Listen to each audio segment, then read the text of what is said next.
কোরআন রক্ষণাবেক্ষণের দায়িত্ব হলো আল্লাহর, কথা ঠিক না বেঠিক? আল্লাহ এই পৃথিবীর মধ্যে হাফেজদের সিনার মধ্যে, হাফেজাদের সিনার মধ্যে কোরআন রক্ষিত করতেছে, কথা ঠিক না বেঠিক? 30 পারা কোরআন মুখস্থ করা এত সহজ না। আল্লাহ তাআলা যদি তৌফিক না দেয়, কথা ঠিক না বেঠিক, এই পৃথিবীর মধ্যে যতগুলি কিতাব আছে, একটা কিতাব মুখস্থ করিয়া একটা কিতাবের হাফেজ দুনিয়ার মধ্যে পাইতেন না। বাইবেলের কোনো হাফেজ দুনিয়ার মধ্যে নাই, ইনজিলের কোনো হাফেজ দুনিয়ার মধ্যে নাই, তৌরাতের কোনো হাফেজ দুনিয়ার মধ্যে নাই।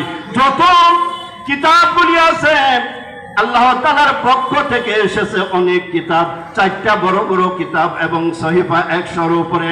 এই ধরনের কোনো সহিফা একজন হাফেজ পাইবেন না, না পাইবেন, একজন হাফেজও পাবেন না। তার কারণ হলো আল্লাহ তাআলা ওইগুলি মানুষের সিনার মধ্যে রক্ষিত করেন নাই, একমাত্র কোরআন মানুষের সিনার মধ্যে রক্ষিত করেছেন। আজকে দেখবেন ছোট্ট ছোট্ট ছেলেমেয়েরা, আজকে দেখবেন ছোট্ট ছোট্ট ছেলেমেয়েরা, ছোট্ট ছোট্ট ছেলে মেয়েরা, মেরে মহতরম দুস্থ বুজুর্গ, 5-6 বছর 7 বছর পরে কোরআন মুখস্থ করে, কথা ঠিক না বেঠিক? তার কোরআন মুখস্থ করার কে ক্ষমতা দিতেছে? মহান রব্বুল আলামিন ক্ষমতা দিতেছে। ইহুদি, খ্রিস্টান, নাসরান, হিন্দু, বুদ্ধিস্ট যত